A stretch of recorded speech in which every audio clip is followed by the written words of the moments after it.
After a very strenuous holiday season, Mr. and Mrs. Claus had a very long talk and a big discussion and decided that it was time for them to part. It was time for a divorce. So they contacted a lawyer, and when they found out how much a divorce was actually going to cost them and all the complications, instead of a divorce, they decided to get a semicolon instead. Take however long you need. Welcome back. Special edition of the vlog here, where I'm reading chapters from my book, Across the Table. There will be a special announcement at the end of this video regarding that book. Thanks. While you're here, subscribe, like the channel, or like the video, subscribe to the channel. Help an artist to continue to pay his bills, and so on and so on. There will be a link to, there'll be a link to everything. There'll be a link to follow me on Instagram. There'll be a link to follow me on Twitter if you're into Twitter, the YouTube channel and all the other things, and a link to my Patreon page where nice people like you support this offering. No support is too small. If you have $1 a month you can spare towards to helping me cover the ground, I'd appreciate it very much. Perks start at $5. You get the videos early, and it's all there on the page. It'll all be in the link down below the video. And I'm really not commercial driven, but your support means the world to me, and I don't take that very lightly. Next chapter in Across the Table by me, available at Amazon, and also a special offer that I'll tell you about at the end of this. This chapter is called Two Women. For the past 4 years, I have had the privilege to perform for the Carolina Renaissance Festival. It's basically my usual show, my unusual show, but with period-appropriate garb and accent. I perform under the moniker Sir Hannibal, the Liar. Yes, I was knighted a few years ago, and you can find that on my fan page on Facebook. There's the whole knighting ceremony was there. I enjoy the time spent in this fantasy community. The event happens in the fall, so the days are usually cool, and the trees surrounding the site are in full autumn glory. Performing out in the sunshine on the tiny stage I share with musicians is an amazing experience, and I often meet extraordinary people. The following events, I'm going to pause there as a shout out, the Rambling Sailors shared a stage with me for a number of years, and they touch my heart, and they are true artists in every sense of the word. A lot of my artist friends are struggling these days. Do yourself a favor, do a search, take a look around on the internet for the Rambling Sailors, on the social media and out in the interwebs itself. Their music is divine, and you won't be sorry. Non-solicited shout out. Where was I? Performing out in the sunshine. Yes. The following events took place in early November of 2016 on an especially beautiful afternoon during the second show of the day. My stage is the Middleshire Grove, which is located in the center of a very wide lane. There's a cloth ceiling, but no walls. It seats about 50 people with standing room for a few dozen more. The stage itself is about 1.5 feet high, with 2 small steps leading up to the stage proper. The front row is about 1 foot away from the first steps. Get the picture? Cool. I was setting up the stage for my show and chatting with the people who were gathering to watch, encouraging them to come closer and breaking the ice. A woman with 3 young children in tow made her way to the front and parked the kids on the front bench. Now, the Hannibal show is not a children's show. The show at this venue is certainly family-friendly enough, but it is not themed towards children. It isn't vulgar or dirty, but there are some adult topics and humor. I was about to gently explain all of this when Mom announced, "Sit nice and watch the magician. I'm going to go get us lunch." I tried to get her attention in the most demonstrative way I could, but she trotted off without looking back. The audience got a good laugh at the look on my face.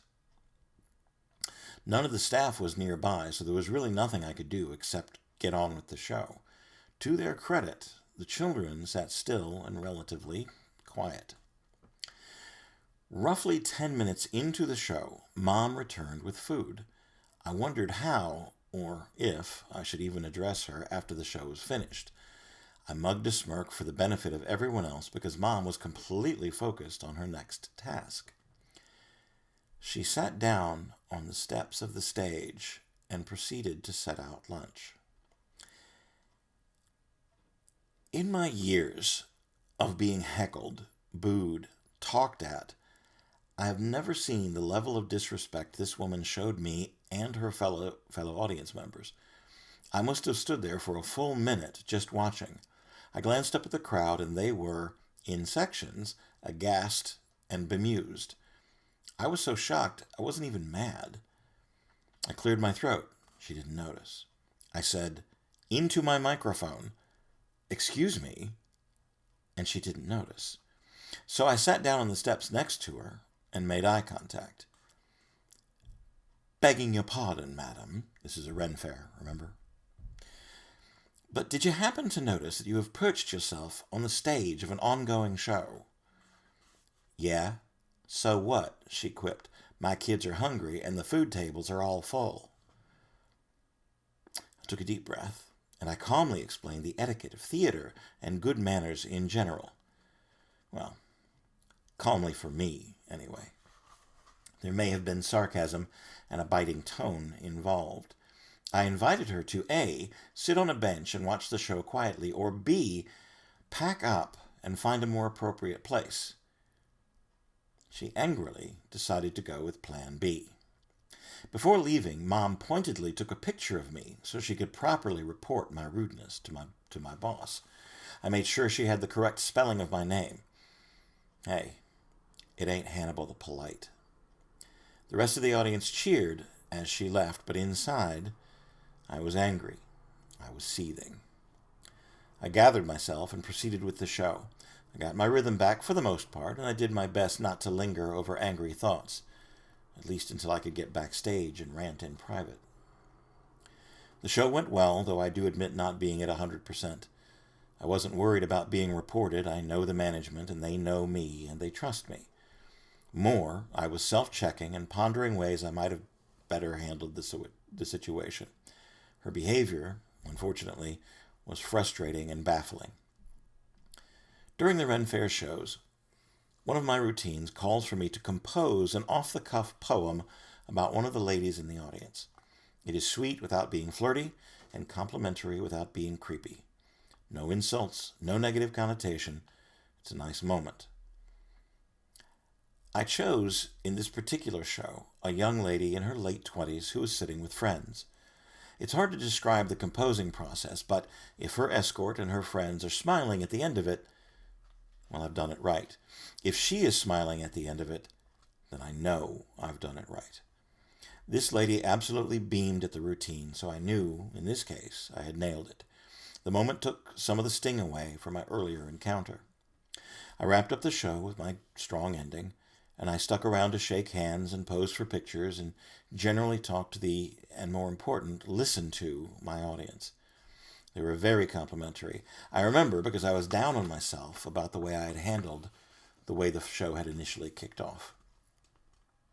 I want the best for the people that invest their time and money on me, and I knew that show was flawed. It's okay to have flaws in your performance once in a while. It isn't always going to come out perfectly. Sometimes the mistakes or accidents or even the rude and unthinking can lead to a better performance. One of the best ways to improve is to learn from the experience. It always seems to be the bad things that stick in your mind the longest, though. As I made my way to the backstage area, I was stopped by the young woman for whom I had composed the poem. Her friends were a few feet away, watching. She was in tears and smiling. "I didn't want to come today," she said. "I've been isolating myself from friends and just sitting at home fighting depression.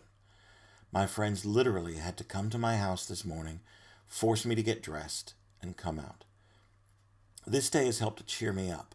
It's warm and it's sunny, and I was beginning to enjoy myself. A couple of them had seen you before and insisted watching the show. To be honest," she said, I'm not a big fan of magicians. But we got here just as you were handling the problem with the kids. I thought maybe you might be worth watching. And that was hilarious. She continued, You picked me from the crowd, and I was mortified. I just knew you were going to make me look silly or embarrass me in front of everyone. That's what you guys do, you know. You Ren Faire people, you magic people. But you, it's like you were singing to me, almost. You made me feel beautiful, and you made me feel special. I've been thinking about suicide because I felt useless and worthless. You looked at me, and you saw something. You made me want to find that in myself. You showed me real magic. She hugged me, and her friends joined in. We talked for a few minutes, and they went on their way, laughing and hurrying to the next event. My perspective of that particular performance has changed drastically. To be clear, I am not sharing this story to inflate my sense of importance or to brag about my show. Rather, I want to illustrate the power that we, as potential artists, have and the responsibility that we have towards the people in our audience. You do not know who you are reaching or how you are affecting them. You have a gift that you are sharing. It is important to deliver it with the best of intentions and the best of quality. Are you insulting or are you uplifting? Are you allowing the petty barbs of the day-to-day life to affect your performance? Suppose I had let the rudeness of the first woman sour my attitude for the rest of the show. This road is sometimes tough, and that's a fact. As artists, as performers, it is our duty to help others along when we can. Ease a burden or conjure a laugh, and you could be improving a life. You might even very well be saving one.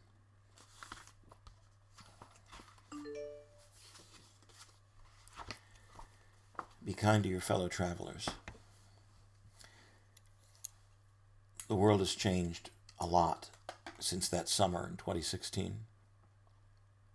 I've changed a lot since that summer. I hold the responsibility even closer than I used to. We're all in the same storm, though we're riding in different boats. I hope, more than anything, with what I do and the words that come out of my mouth, I want them to be helpful, even if they don't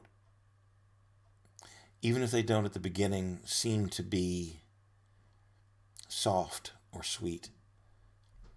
I hope that my actions and my words improve the world that I live in. And when they don't, I hope that I learn from the experience. Your gift is within you, and you're going to encounter all kinds of different souls on your road.